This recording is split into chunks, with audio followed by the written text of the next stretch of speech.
France 24 a censuré une partie du discours du président Touadéra et c'est flagrant. Allez sur leur page officielle et lancez la vidéo à partir de 8 minutes 40 secondes. Faites cet exercice et vous verrez par vous-même le passage qu'ils ont censuré. Je parle de celui-ci. C'est l'Union européenne qui était chargée de la formation de nos forces de défense et de sécurité. Les rebelles qui avaient occupé le pays avaient vraiment pillé nos armureries, nos poudrières. Il n'y avait rien. Donc, à l'issue de cette formation, il fallait des armes. Malheureusement, on n'avait pas d'armes. Nous avons fait une demande au niveau de l'Union européenne. Et l'Union européenne, à l'époque, c'était Madame Mogherini à qui j'avais écrit. Elle m'a fait savoir que les traités de l'Union européenne ne permettaient pas de nous aider. Et avait demandé aux autres États. Personne n'a réagi. Finalement, c'est la Fédération de Russie qui a accepté de nous donner des armes, et gratuitement. Nous avons fait appel à tout le monde, y compris à tous les États qui voudraient nous aider.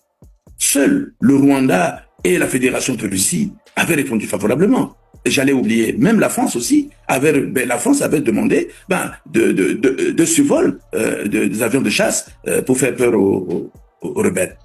La France vit très mal le basculement de ses anciens soumis africains vers des partenaires comme la Russie ou la Chine. Pendant plus d'un demi-siècle, la France a exercé une influence quasi exclusive sur les affaires politiques, économiques et militaires de ses anciennes colonies. Les contrats miniers, les bases militaires permanentes, l'appui diplomatique à l'ONU et surtout une capacité d'ingérence directe via des opérations extérieures, des coopérants et des conseillers, tout ça c'était eux. Voir un pays de cette zone comme la RCA, le Mali, le Niger, le Burkina choisir la Russie, pour Paris c'est une humiliation diplomatique. Cela signifie que la France n'est plus la seule interlocutrice légitime et ça ne passe pas.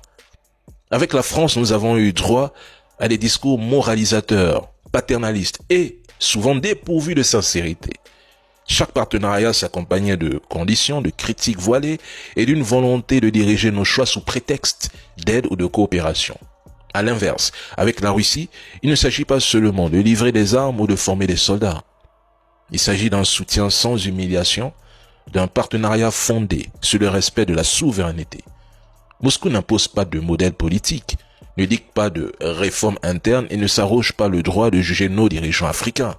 Et c'est cette différence d'attitude qui, peu à peu, éloigne les Africains de l'Occident, car, au-delà des idéologies, les peuples africains recherchent avant tout des alliés qui écoutent, respectent et traitent d'égal à égal.